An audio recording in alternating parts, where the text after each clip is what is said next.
Hamınıza salam uşaqlar, məniz. Uzun bir müddətdən sonra World Soccer Jumps videosu çəkirik və bu videomuz da güncəlləmə videosudur. Bir güncəlləmə videosu ilə qayıdaq dedim oyuna. Uşaqlar, bilirsiniz Instagram səhifəsindən tanıtdı. Necə deyim, World Soccer Jumps güncəlləməni, nələr gələcəyini. Bugün güncəlləmə haqqında danışacağıq elə. Və keçək ilk yeniliyimizə. İlk yeniliyimiz uşaqlar məncə oyuna daha çətinləşdirəcək, daha yaxşı bir hala salacaq bir güncəlləmədir, yenilikdir. Bilmirəm nətər deyim, güncəlləmə yoxsa yenilik, nəysə. Yeniliyimiz budur uşaqlar. Əvvəllər bilirsiniz ki, rəqiblə oynayanda məsəl üçün hücuma çıxırdıq, müdafiəçini belə-belə eləyə-eləyə keçirdik. World Soccer Jumps səhifəsində paylaşıb ki, yapay zəka, yəni rəqibin müdafiə xətti güclənəcək. Yəni oyuna mənə elə gəlir ki, maraq qatacaq bir yenilik olacaq. Sizin də fikirləriniz maraqlıdır. Yorumlarda yaza bilərsiniz. Yorumlara düşmüşkən də like atıb abunə ola bilərsiniz.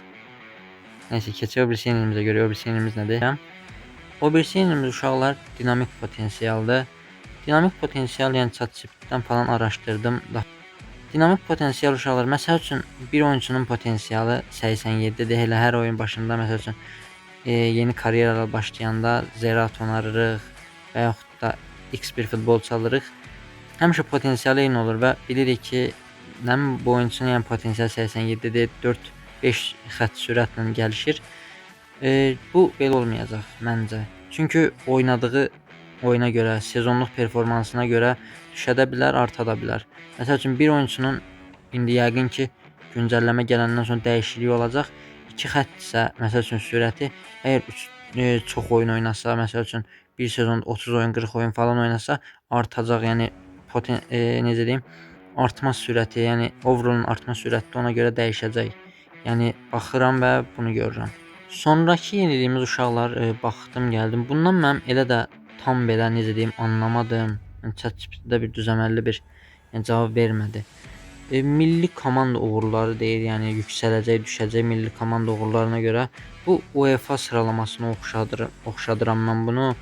Amma milli komanda uğurları deyir. Yəni mən bilən necə deyim, komanda Avropada, yəni məsəl üçün Türkiyə komandaları Avropada necə çıxış eləsə, ona görə reytinq artır.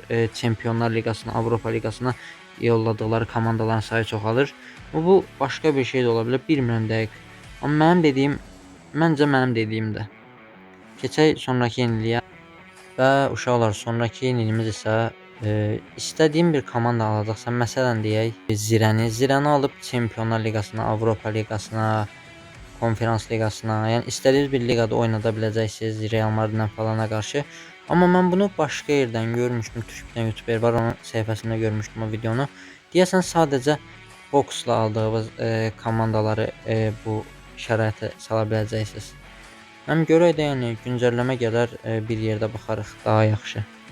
Sonrakı yeniliyimiz isə uşaqlar bonus pullardır. Məsələn, komanda sizə deyir ki, liqada çempion ol ya da ölkə kubokunu al. Onları elədikdə kubokdan əlavə mənə elə gəlir ki, mənim gördüyüm odur. Kubok pulundan əlavə kubokdan məsəl üçün demir 10 milyon qazandı, 3 milyon sizə transfer büdcəsi olaraq ayırdı. Ondan əlavə də sizə pul verəcək əgər tamamlaya bilsəz yönetim istəklərini. Instagramda belə bir şey görmədim. Bir dənə başqa da yeniliyi var. Məşqçinin və oyunçuların qazandığı nailiyyətləri, kubokları falan başqa bir ekranda görə biləcəksən.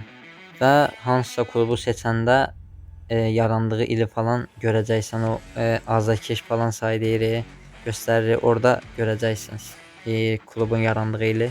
500-dən çox komandanın logosu gəlir oyuna. Oyunda stabilizasiya aparacaq, yəni xətalar falan düzəldiləcək. Bu yaxşı olar əslində, oyunda bəzi xırda xətalar var. Bu qədər idi uşaqlar videomuz. Əgər bəyəndinizsə bəyənə bilərsiniz videonu. Abunə də ola bilərsiniz. Və uşaqlar, əgər siz World Soccer Jumps'a bir dənə yenilik gətirə bilsəz, bu hansı yenilik olar, onu da yorumlara yaza bilərsiniz. Sağ olun.